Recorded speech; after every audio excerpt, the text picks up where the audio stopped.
তো আমার ছেলেকে তারা গুলি করে মানে এমনভাবে গুলি করছে, আমার ছেলেকে একদম 4-5 হাত দূর থেকে গুলি করে যখন মানে গুলিতে পড়ে যায়, পড়ে গিয়ে সেখান থেকে জীবন বাঁচানোর জন্য অনেক কষ্ট করে একটা সিঁড়িতে এসে পড়ে।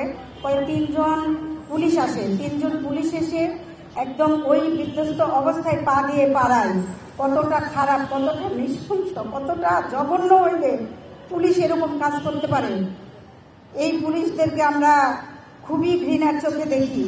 তবে আমরা আবারও দেখতে পাচ্ছি যে এই পুলিশের নৃশংসতা আবারও শুরু হচ্ছে। তাই আমি সরকারের কাছে আবেদন করতে চাই এবং পুলিশ বাহিনীকে বলতে চাই, আপনারা কারো চাকরিপার হবেন না, আপনাদের দায়িত্ব দেশ রক্ষা করেন। কারণ আপনারা আপনাদের সম্মান কিন্তু অনেকটাই শেষ করে দিয়েছেন, অনেকটাই মানুষের কাছে ঘৃণিত করে দিয়েছেন। আমার হাজব্যান্ড 19 জুলাই শহীদ হয়। 19 জুলাই জুমার নামাজ পড়ে বাসা থেকে বের হয় আসরের নামাজের উদ্দেশ্যে। আমার হাজব্যান্ড চাকরি করত 7 নম্বর সেক্টর 6 নম্বর রোডে 5 নম্বর হাউসে। তা হাউসে যাওয়ার উদ্দেশ্যে আমার হাজব্যান্ড বাসা থেকে বের হয়। 7 নম্বর সেক্টর 2 নম্বর রোড পর্যন্ত আমার হাজব্যান্ড আসে, আর সামনে যাইতে পারে না। এখানে উত্তরাতে যে কি পরিমাণে আন্দোলন হয়েছে এটা যারা দেখছে তারা বলতে পারবে।